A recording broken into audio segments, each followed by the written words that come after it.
Welcome to this installment of VA Computers and Technology. Today we start the Ryzen build, but I'm not going to call this Ryzen build part 1 because I don't actually have a Ryzen CPU in hand. I'm probably going to go with the 1700X when I have the money for it, but right now I don't have the money for a new CPU or a new GPU. As far as the GPU is concerned, I'm considering going with the 1070, 1060, or maybe even the 1080 Ti. But right now, I'm going to start the upgrades. I have this N200 mini ATX / mini ITX case. I have a 6TB Toshiba X300. This is a 7200 RPM drive with 128 megabytes of cache. Haven't actually tested this as far as performance is concerned. And speaking of performance testing, all of the performance testing for this new build is going to be done in the next video when I actually have the CPU and new GPU installed. For cooling, I'm going with a Hyper T4. Apparently this is very similar, if not identical, to the 212 Evo, but I took a trip to Microcenter. It was a 3-hour drive, and it was a really great experience. I went to the one in Fairfax, Virginia. This is a small side tangent, so if you want to skip this, go ahead and skip ahead in the video. I went to the Fairfax, Virginia Microcenter, and it was just mind-blowing because we don't have any sort of computer store down here like Microcenter. The closest thing we have is Best Buy, and sometimes Best Buy can be a bit disappointing as far as inventory is concerned, and especially as far as prices are concerned. But the inventory was nowhere near lacking at Microcenter, and the prices were identical to the prices on Amazon and Newegg. I was really surprised. Okay, so I just rambled off for like 5 minutes. I'm gonna cut that out. But long story short, Microcenter was a ton of fun. It was totally worth the experience. And if you guys live, within a couple 100 miles of a Microcenter and you're into tech, I highly recommend going to one. It was a ton of fun. So this was what they had at Microcenter. They had a ton of Hyper T4s. So I decided to go ahead and grab one of those. We'll see if this is any better than the Wraith cooler that I have in this desktop right now.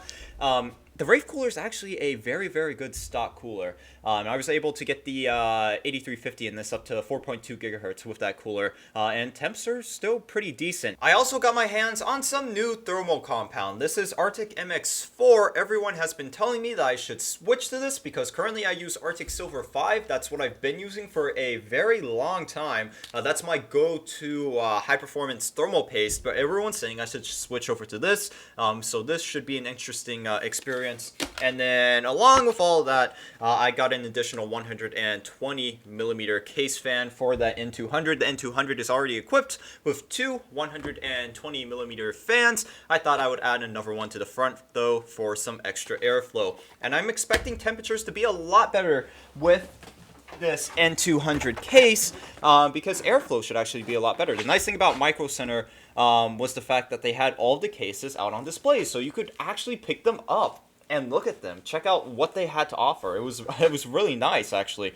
And I think the airflow within the N200 should be a lot better than the airflow in my Nobilis, my beige Nobilis PC case. Now, this was part of a retro, or not retro actually, but sleeper PC build, and up to now it's actually served me very well. I'm just looking for a case that's going to be a bit quieter. There are some weird vibrations going on with this case, and it's getting on my nerves. And I'm also looking for something with, slightly better airflow, and the N200 fit my needs and my budget. Now, a majority of this video is just going to consist of taking the parts from this old Nobilis case and throwing said parts into the N200. After that, I'm going to reinstall Windows. I'm not sure if I'm going to go with Windows 7 or Windows 10 yet. Still on the bench about that. I love Windows 7 for video editing.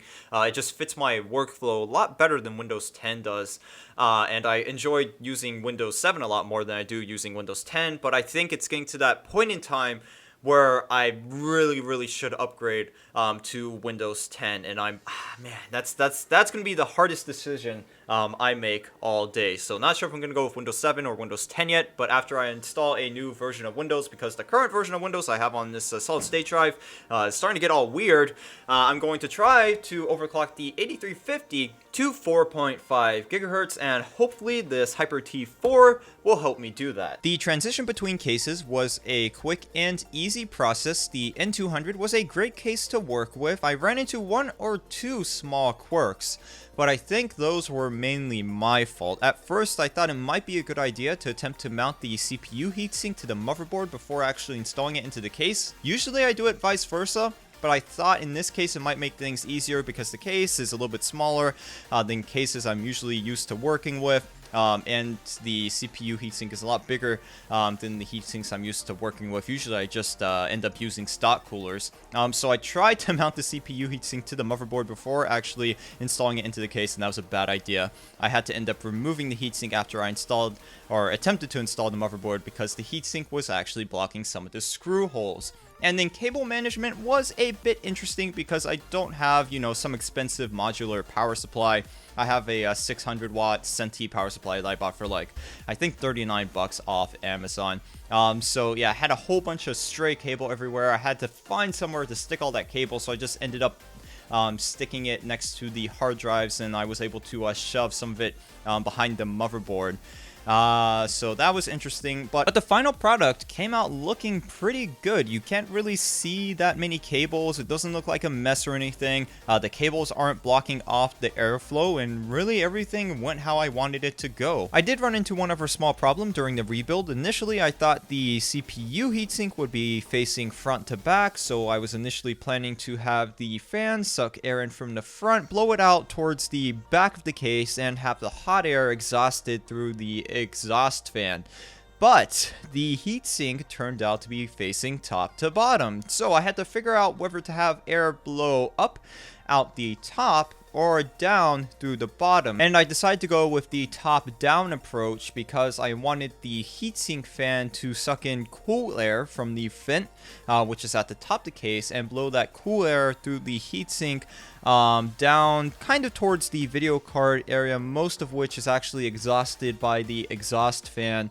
And I was kind of hesitant on doing this because I thought it might negatively affect GPU temperatures, but it turns out it's having little to no effect on the GPU temperatures of my GTX 750 Ti. Thanks to the increased airflow of the N200 and the new heatsink, I was able to further overclock my 8350 from 4.2 GHz up to 4.4 GHz. Now my goal was to get it up to 4.5 GHz. It ran really unstable at that point, so I had to bump it back down to 4.4, and it's been running at 4.4 GHz with absolutely no issues. I ran Prime 95 on it for 5 hours. Got a little toasty. I think CPU temperatures hit a max of 62 degrees Celsius with that cooler, but none of the CPU cores failed and the system just kept chugging along. With the N200 case, the system is super quiet. When I had everything inside the Nobilis PC case, I was very distracted because everything inside the Nobilis PC case was super loud. You know, I could walk across my room and actually still hear the thing. I did have some upgrades, I think a couple months ago, where I replaced the fans on it to try to quiet it down, and it did help a bit, but it was still loud to the point where it was actually kind of distracting. So now the desktop is sitting right next to me while I am recording this, and I can barely hear it. When I'm working on my video timeline, the fans don't really spin up at all, and the only time I can actually hear anything from this system is when I am either rendering video or running something like Prime 95 that is purposely meant to heat up the system and push the CPU to its max. So that's going to be about it for this video. Once again, this is just part 1. I will make part 2 when I have the money for a new CPU, motherboard, and GPU, but in the meantime, this is a nice little upgrade. The PC is nice and quiet now, and I got a little bit more out of my 8350. Also, don't forget, during the next video, I'm going to run all the benchmarks and maybe even play a game or two, because I do use this PC for some light gaming. Right now, I've been playing Battlefield 4 a lot, so, you know, I might open a couple games up during part 2 and just check out how they run using Ryzen and a up-to-date GPU that's not the GTX 750 Ti. If you have any questions, comments, or concerns, you can go ahead and post a comment down in the comment section. Don't forget to drop a like on this video if you liked it. If you didn't like it, please tell me why, and of course, please do not forget to subscribe to my YouTube channel. If you want to check out any of the parts I bought at Microcenter, I will put all their corresponding Amazon links down in the description. Also, if you want to support me, you can use my Amazon or eBay affiliate links. You can also support me by checking out my Patreon page, and of course, don't forget to drop a like on the Facebook page. All those links will be down in the description. Thanks for watching, guys, and I will see you in the next installment of AA Computers and Technology.